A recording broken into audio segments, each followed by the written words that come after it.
Welcome to Imperfect Momming. Our children are constantly looking to us for examples. The term role model doesn't quite cut it here. We are shaping their worldview with every move we make. You see, it's not in the lectures we give or moments where we are actively attempting to teach them. It's in the micro movements we make, the unconscious ways in which we navigate life. We are constantly teaching our children how to show up for themselves, their friends, their future partners, and even their future children. So what can we do to ensure we are raising thoughtful, compassionate, self-aware human beings? We have to become them ourselves. No one is perfect, but we can still all be better, and it starts with self-healing. Let's get to it.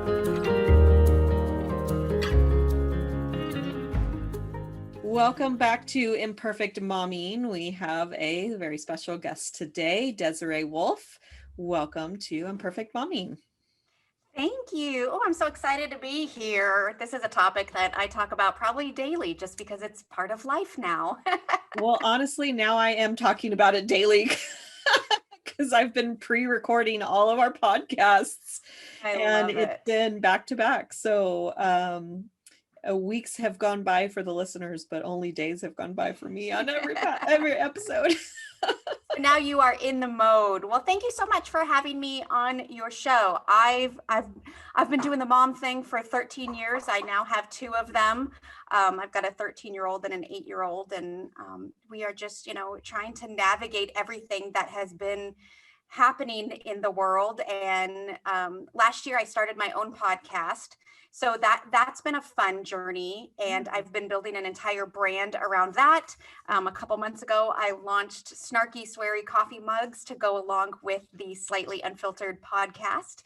And we are hoping to have more things launched this summer. So we're just continuing to grow and build the business and trying to juggle all the same things at the same time. All the life stuff, plus the new things of COVID, plus new things of podcast, and how many things can we add to our plate? I know, right? Just when I'm like, okay, you know what? Things are kind of quiet. Let's add 5 more things. That's what we do as moms, right? Or women or something. I don't know. I know. Maybe it's a human condition. I'm not sure. No, I think it's definitely moms. We're so conditioned to having all the things to juggle that when there's not a lot, I think we just kind of go, wait a minute, something doesn't feel right here. The thought just came to me that there's a lot of things that we're trying to distract from. And when it's quiet, we need to create distractions from the things that we don't want to pay attention to. Yeah. So that's a very I just made it real deep real quick. Yes, you did. I love it. Okay. So I did see a meme the other day and it popped into my head. Oh, it was on Instagram, and it was a mom walking into the house with 42 bags of groceries, and then carrying 2 kids up a flight of stairs. And then it said, "Mom strength, except when it comes to push-ups. And why are those so hard?" Oh my gosh, that's so true. Oh my gosh, I relate to that so much. I was dying laughing. Okay, so tell me about your podcast. My podcast is called Slightly Unfiltered. And it is conversations, just very casual, candid conversations with women who have either gone through some sort of journey where they have found they needed to become more unfiltered, or they discovered that they are no longer going to quiet their unfilteredness, which is my new favorite word that I made up. So yeah, it's just really, I wanted to encourage women to embrace when you are being told you're too loud, you're too much, you're too extra, which are things that I heard my whole life, to the point that I constantly tried to quiet myself. I tried to go into hiding regularly, which actually led to dealing with depression and anxiety most of my life. Here I have this personality that wants to come out and wants to shine. And I was told, oh, you're just doing it for attention. Oh, you need to tone it down a little bit. And I had a tendency to go in the opposite direction. Well, if I'm too much, then you don't have to see me anymore. And I'm going to go into hiding in my house and close all the blinds and not talk to anybody for days at a time. And as I got older, I realized I wasn't the only one who did this. I wasn't the only woman who had been told, you need to keep it down, you need to, hide yourself a little bit more, quit being so open. And once I realized that there's a whole community of women out there who have been struggling with trying to find this balance of being who they are and still trying to fit in, I realized that I wanted to shout from the rooftops, embrace who you are. And if you are too much for some people, those are not your people. Amen. So I wanted to create this community that grew out of the podcast of women who are okay with being slightly unfiltered. Yeah. And I've known you about 5 minutes and I love you. And and I need to be a guest on your podcast because you just spoke my story, because that was, I don't know that I was necessarily too much, but for so many years growing up, I was too emotional. Yeah. And let me tell you how hard it's been learning to embrace my own emotions and embrace who I am. Like, who I am is an emotional being. Like, I'm emotional. There's tears in my eyes right now thinking about the fact that I don't like to cry in front of people. So I'm gonna cry in front of you right now. Hey, bring it on, sister. I'm telling you, and it's the same thing too, because I was like that too. And I think they kind of go hand in hand. When we are this big personality, a lot of times with that comes the emotions of all sides. If we're going big on the party, guess what? We're going big when we're sad too, because that's just who we are. Yeah. And I think it might be a thing as we get older, although I've seen younger women do it. I think we just have to get comfortable with, this is who we are, and I'm not going to put myself in a box to make you more comfortable. Yeah. I love that so much. And so, since we're actually talking to parents and moms, is this something that you've embraced in your own children? Is this something that they embrace because you've embraced it? I think a little bit of both. I definitely encourage both my children to be comfortable with who they are. And in a way of, sometimes that's going to take a little bit of exploring. My daughter came to me with one situation and she was really upset and she thought this is who she was and she didn't want to be like that. And I said to her, you know what? You're young enough. Let's explore that a little bit. You don't have to make a decision on who you are right now. Yeah. And explore some of the things that you're thinking of and see if that's something you even like. You might start acting that way or doing those things and realize, that's not me either. And that's okay. Right. Yeah. Yeah. We really get to define our own reality. And I know that it sounds kind of woo woo that we get to create the reality that we're in, but in all honesty, I was watching on this show that I think it was Designated Survivor. I don't know. It's COVID, so I've been watching a lot of shows lately. Random shows we never thought we would watch have suddenly found their way to our Netflix. Yes. And so they said, basically, I'm going to butcher the quote, but it was something along the lines of, you create your own reality because you get to decide, you get to create the narrative of your life. And you can decide that you're too much for people because they tell you that, or you can decide that you are who you are and be that person. Yeah. And I just had a conversation with my friend who was struggling. I talk about her a lot on the podcast because she talks to me the most, and we talk about a lot of her struggles quite a lot. And she was telling me that she's working for her grandfather, and he's very he thinks that this is the first time she's done in-home supportive care, so he's telling her how to do it. she's like I've been doing this for 7 years, and to be honest, I was getting a little bit frustrated because it's not the first time we've talked about this, and I finally just said, just because they share DNA with you doesn't mean that their opinion of you matters, because their opinion of you is wrong. Know it's wrong. And so the fact that they share DNA doesn't make their opinion any more important.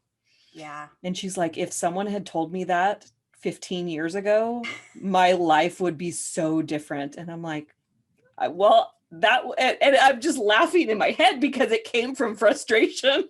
Yeah. But it was the truth. And it wasn't frustration at her necessarily. It was frustration at her family, and because they're all like that. Anyway. Well, I think family a lot of times is who we have to practice setting boundaries with the most, because they're the ones who are, no matter what boundary you have, family is going to be the ones who push the boundaries the most, or just completely ignore them sometimes. And I think they're the hardest people to set the boundaries to begin with. They're the hardest people to continue to reinforce the boundaries, but they're the most important people that we set boundaries for.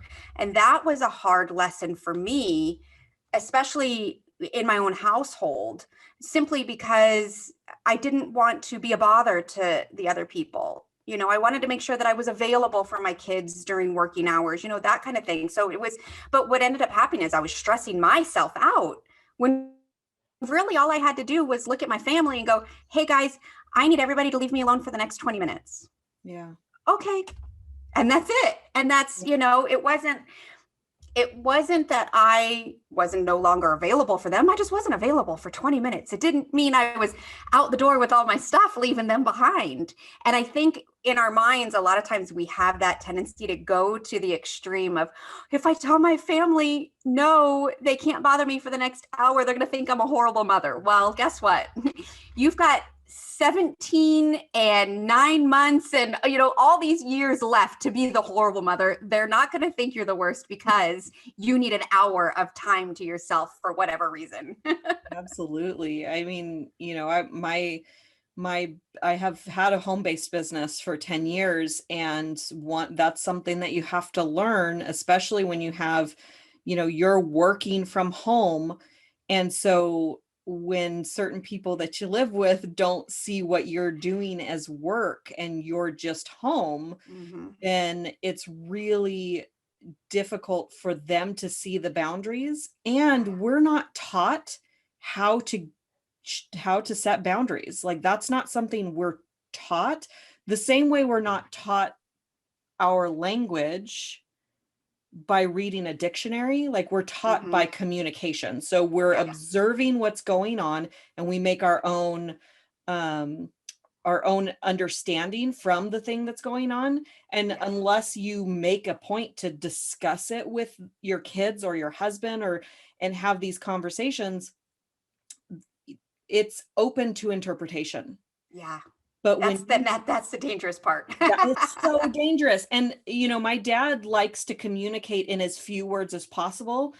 And, and I remember the moment when I thought, oh my gosh, that is so dangerous when it comes to communication, because from a coaching standpoint, we all have our own filters. We all have our own realities that, like, that's why they say there's the truth, or there's, your side, my side, and the truth. Yeah. And that's 100%. And I don't even believe that there is a truth anymore, because the third party perspective has their own filters and their own biases. And so anyway, I'll go off on that tangent. But a clear boundary with your family is, hey, I'm going to be in this location for this amount of time, and I need zero distractions. I need zero interruptions unless there's blood or a broken bone, right? Yes. And then you, as the business professional, need to honor the boundary too. Yes. And so if they break the boundary and come in and talk to you, say, okay, I have 45 more minutes, and go back to your work. And then when 45 more minutes is up, you stop. Yes. Because they're not going to listen to your boundary if you're not even listening to your boundary. Oh, amen. Yes. Oh my gosh. That's such a golden nugget right there. And that's something that I had to learn the hard way too. I realized, I'm getting mad that they're not leaving me alone for an hour, but at the 45-minute mark, like you're saying, I'm getting up and doing what they're asking me to do. So why should they follow the boundary when I'm not paying attention to it myself? Yeah. And then it's just the frustration of, well, you guys couldn't even give me an hour. Well, you didn't make us take one, that kind of thing. Yeah. And I think recognizing that is a huge eye opener as a parent in general, not even just working from home, but knowing that, it goes back to kind of setting those rules and making sure that you're sticking with them, and don't say you can't do this and then, let it slide and then get mad that they're doing it, that kind of thing. And we have to do the same thing with ourselves. Right. And the other day I was thinking about moms complain that they can't have 5 minutes in the bathroom by themselves, right? Like, Yes. I know you've heard this. Yes. Yes. And I started thinking, well, men have 5 minutes alone in the bathroom, so why don't moms? And honestly, because a man goes into the bathroom and he locks the door Yep. and doesn't allow the knocking on the door to bother him. He'll even say, "Hey, I'm in the bathroom. Go away. I'll be done when I'm done." And moms don't do that because the household will spontaneously combust if they have those 5 minutes without the kids. Right. And I was like, this whole 5 minutes alone in the bathroom thing is a boundary issue. Absolutely. Yeah. Yeah. I Absolutely. think that might have to be my next book, is about boundaries, because obviously it's a conversation I enjoy. Yeah, me too. I mean, because they're just so important, because when I'm chatting with women about, situations that they're going through, a lot of times that's one of the first things that I say is, okay, well, what have you allowed up to this point? And really, that's what boundaries have you decided not to set into place? And once they say, well, I've allowed this to happen and this to happen, okay, well, you have, two choices you can make. You can continue to let it happen, or you can set your boundary now and see what happens then. Yeah. And I think you said a very important thing that a lot of people don't realize. It's, I allowed XYZ to happen. Yes. There's so much blaming and mom shaming out there, but in reality, it's only there because we allow it to be there. So we look at it, we accept it, we decide that what they say is right versus what is right for us. Mm-hmm. And then we feel shamed. Yes. And, we, like, everybody wants to focus on, how do I change Desiree's behavior? Desiree's making me feel bad. Desiree's hurting my feelings. Desiree won't listen to me, when we're probably not even communicating properly. There's something that we're getting out of it. I had a coaching call with someone that she said she was attracting narcissistic men. And I said, what are you getting out of it? And it stopped her for a second. And she was like, oh, they like blow smoke up my butt for the first month, and I'm just eating that up. And I'm like, okay. Yeah. And then it switches. Right. And then you're beating yourself up because you allowed them into your life, but they served a purpose. And so when you understand what the purpose they're serving is, you get to make a new choice. Yes. Yeah. Yes. And that's the amazing thing, is every decision that you make, hardly any of them are permanent. Yeah. You get to change your mind. You get to have a communication where you change the rules. Everything, in my opinion, is open to negotiation. Mm-hmm. And just because something has been a certain way for so long doesn't mean it has to continue that way just because it is. Just because. Yeah. Just because it's always been that way doesn't mean it always has to be that way. I mean, we have a lot of social unrest right now because people are saying, I don't want this to keep going. Mm-hmm. I don't like how we're being treated. Let's stop. I mean, it's happening in multiple areas. Yes. And so just because it's always been doesn't mean it has to always be. Yes. And the actual change is probably the hardest part. I used to have a boss who would say, nobody likes change but a wet baby. And if you can get through the phase where the change is that making the decision to make the change is step number one. And that's probably the most hardest part about it. Getting through whatever you're changing is the second hardest part. Once you get through that, guess what? The doors open up again. And now things are smooth sailing again. So getting through the change part is the hardest. But if you're recognizing that something has to change, then something has to change. Yeah. And that's always been kind of, my rule in the back of my mind is, if it's bothering me enough or upsetting me enough that I wish it were different, then chances are it should be. And like you're saying, I love what you're saying about the allowing versus this is what these people are doing to me. Yeah. Well, you're allowing it. Right. And I think that's where a lot of people, we just have to take responsibility, and that's in all areas of our life. We have to do it as parents. We have to make sure that we're taking responsibility for our children's actions or the way that our children respond or speak to other people or those kinds of things. That all comes back to us. We've allowed it to happen. Yeah. And I'm not bringing this up to beat us up, and we're Nickelodeon used to have a thing. It said where parents were not perfect, and my husband and I used to laugh about it, and every time one of us would screw up, that's what we would text each other when our daughter was young. And it always made us laugh because most of us have never done this before. This is our first rodeo as parents. They didn't come with instruction manuals. Right. So I think it's just important that, we have to set those boundaries. We have to know that if something's not working, let's figure out a way to change it. And, the good news is then if that's not working, we can still change it again. Yeah. Nothing is written in stone. Nothing has to stay the way that it is. Like you said, most things aren't permanent. And, Exactly. there's certain things that, happen that are consequences to choices that we've made.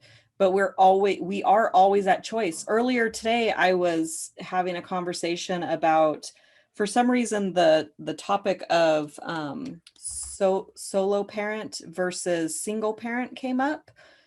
And I'd never heard the term solo parent, and I was like, what's the difference and what's the point? Right. And in that conversation, I said, why would anybody choose to be a single parent? Because I was holding on to me becoming a single mom as not my choice. And even when I was saying it, I was like, yeah, I chose to leave, but it didn't feel, holy crap, I've been holding on to it like I didn't have a choice. Yeah. And I was having so much resentment for my ex-husband because he chose to walk away and he chose to move 8 hours away. And he thinks that feeling guilty is his redemption for making those choices when I can't walk away. And it's not that I can't. I can't because I never would. Right. But I'm choosing not to because I can. Yeah. But I'm absolutely choosing not to. And I chose to leave. And it just didn't feel like a choice for 9 years. Yeah. Well, and the other side of that too is we also, the choice in situations like that, where it's not necessarily us making the choice that the situation needs to end, we get to choose how we handle it. We get to choose how we feel about it. We get to choose, how we're going to look at it. We get to choose how we talk about it. All of that kind of stuff. We have to remember that we may not have complete control, but we have control over how we approach it or how we handle the situation. Always have a choice in the way that we look at it, and the way that we look at it has so much power. I'm sure, everybody knows my story that for a long time, I felt guilty that I let someone, hurt my son. And really the thing that let go of the guilt of that was realizing that I didn't let it happen. It happened. And I did everything that I could after it happened to make it better. And I mean, my son's 9 years old. He doesn't hardly remember any of it. And he doesn't remember the worst of it, which is amazing. Yeah. And I was still feeling guilty over this incident for, 3-4 years until I started thinking of it differently. There's so much power in realizing that there's different ways to look at things. There's different perspectives. Yeah. Yeah. Yeah, And beating yourself up over it doesn't do anybody any good. no, especially not you, and definitely not your kids. Exactly. I'll tell you Yeah. that. Yeah. They're little sponges who absorb almost everything that we're feeling. Yeah. Oh gosh, like I had a Zoom call once with Lisa Nichols. She's a motivational speaker for anybody who doesn't know her, but I was on a Zoom call with her. It was an emotional conversation. So I'm crying, and as soon as I start crying, and yes, it's super comfortable with 50 people looking at you cry. Yes. And my son walks into the room and he climbs onto my lap, and I said, my tears appear and so does he.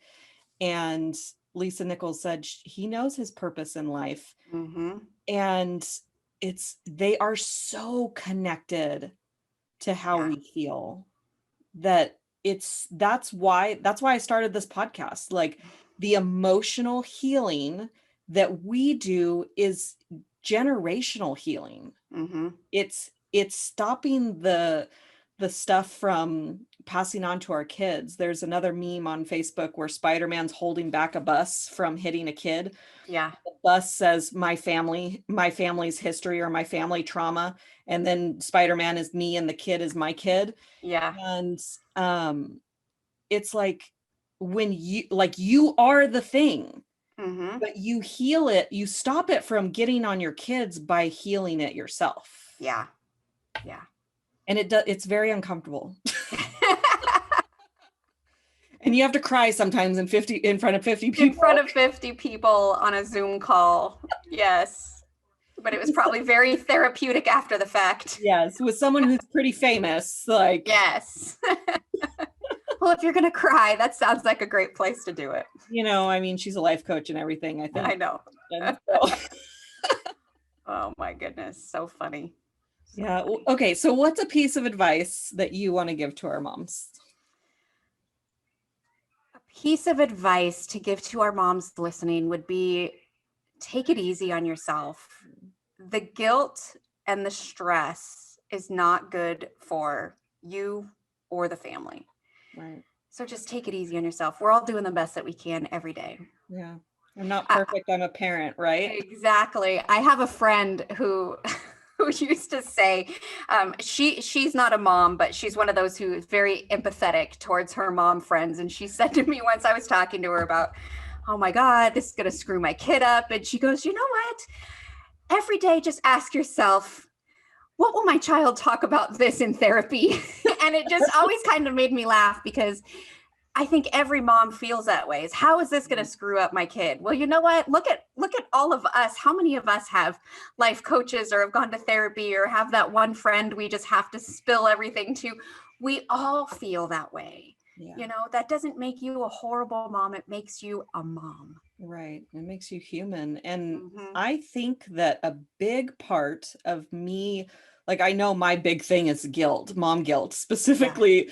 Yeah. But a big thing that stopped me from feeling guilty about all the little minor mistakes I was making all the time, and I only felt guilty about this really big thing, was that I realized a long time ago that none of us get through life unscathed. And some of the things that bug him in life, or that harm him in life, were going to come from me. And some were going to come from his dad, and some were going to come from school. And it's just a matter of fact of life that none of us get through life unscathed. We all have things that we have to heal from. And it just is. Yeah. And I don't know why I had that thought, or but that was compassion for my mistakes. Yeah. And so I like to call it character building. Exactly. Like everything we go through, everything they go through, it's all building character. I think I heard a character on I think it was a Buffy episode. I'm a big Buffy fan. And I think Cordelia said, I already have a lot of character. Can you have too much character?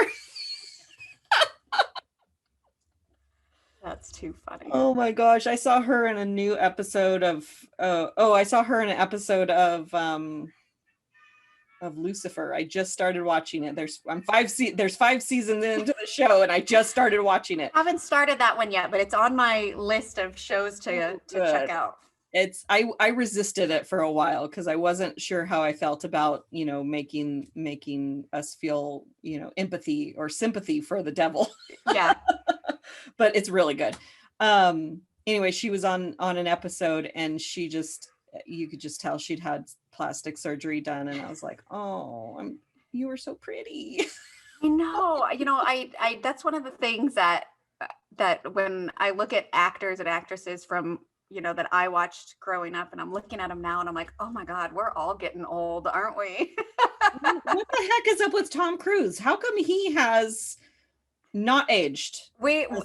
Some girlfriends and I were just talking about, there's like this group of actors. It's Paul Rudd, Rob Lowe, Tom Cruise, and I forget, there was one more that, yeah.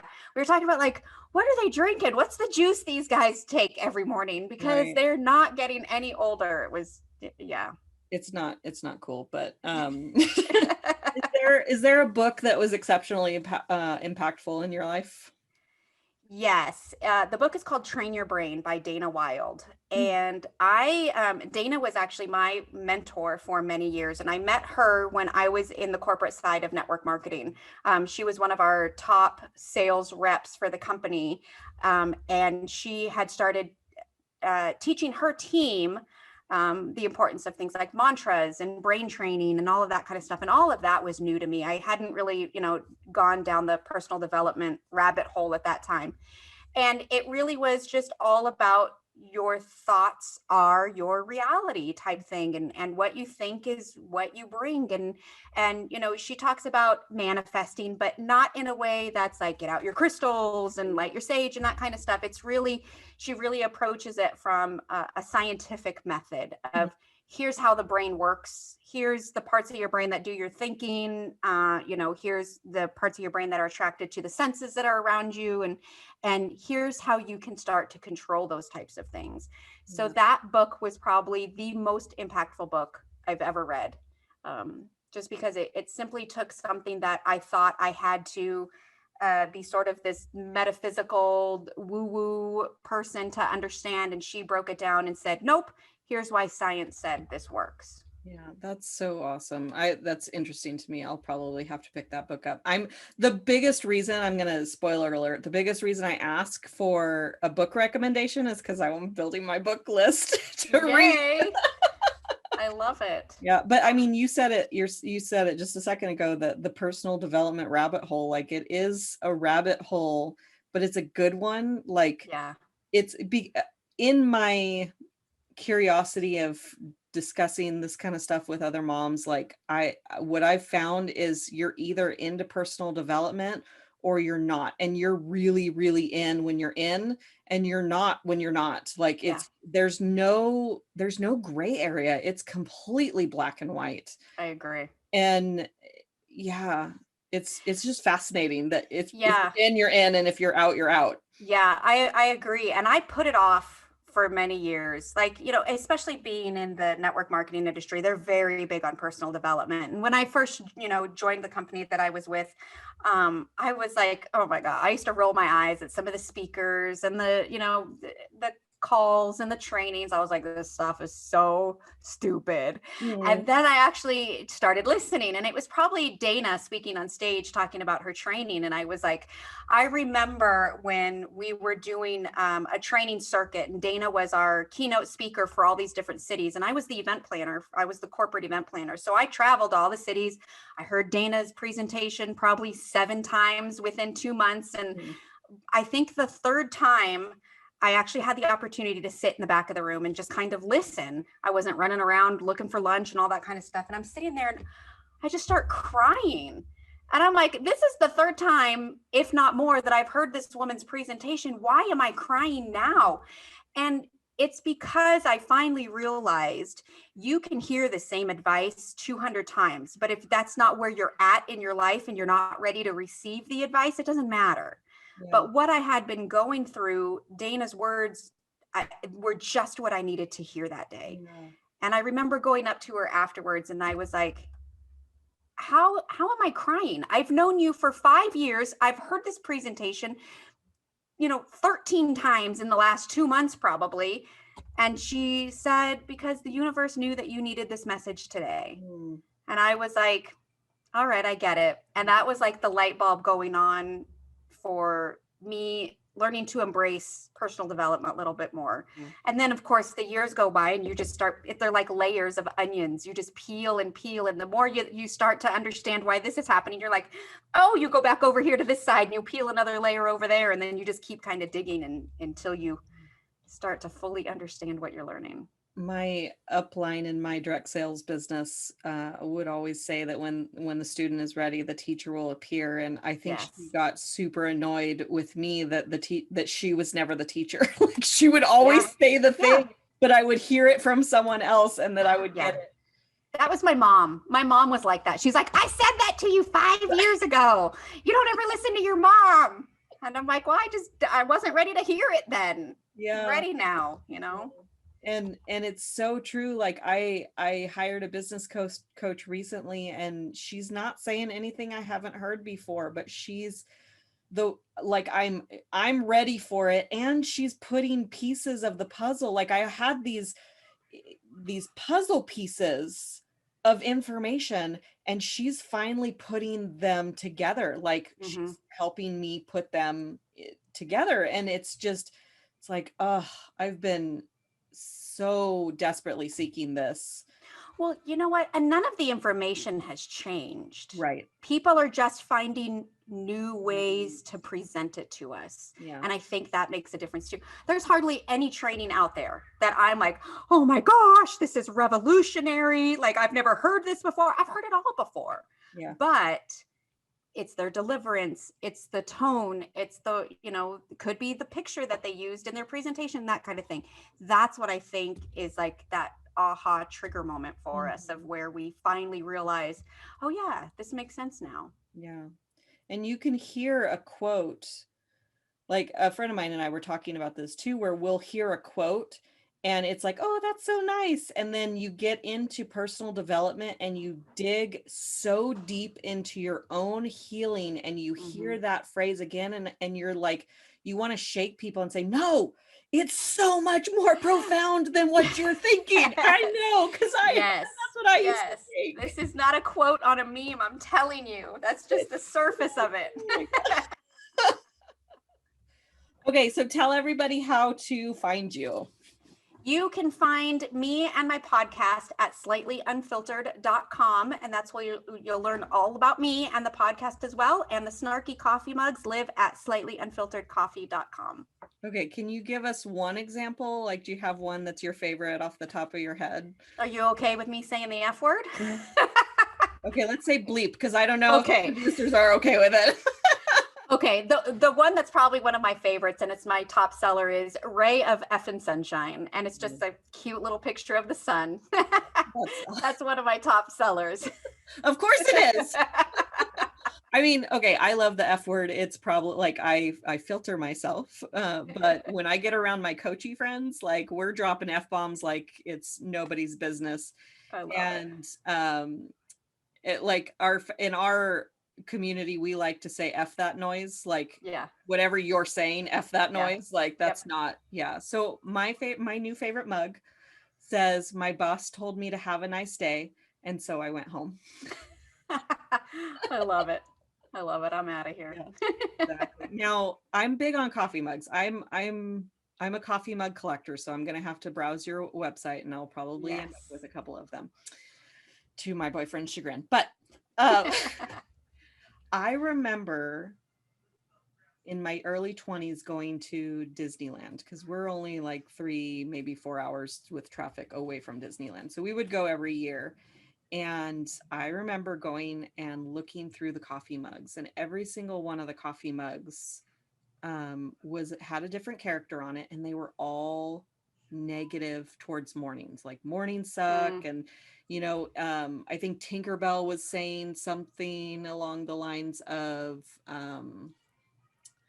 mornings aren't magical, or just stuff like that.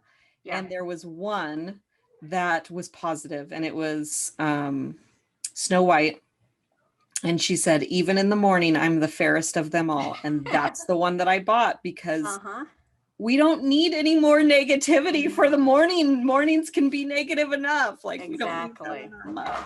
Yes, let's get joy from our mug in the morning. And, ray of effing sunshine. Yep, that's right. Start the day off with a smile and a sweary coffee mug. Exactly. I love it. Well, thank you so much, Desiree. It's been a pleasure talking to you. And I'm so glad that you've really, truly embraced your authentic self. Well, thank you. The world doesn't need a carbon copy or a muted version of who you are. Yes. Thank you so much for having me on. Absolutely. So we'll be back next week with another episode. And until then, keep on healing. Bye. Thank you for tuning in to Imperfect Momming. It's time for us to step up and realize that our power is not in trying to shape our children. Our power lies in shaping ourselves into the people we want our children to model themselves after. Don't just do it for your kids. Do it for yourself. When you become a more self-aware, compassionate, and confident person, you and everyone around you benefit. For more information about me and my work, visit AlysiaLyons.com. That's AlysiaLyons.com. See you next time.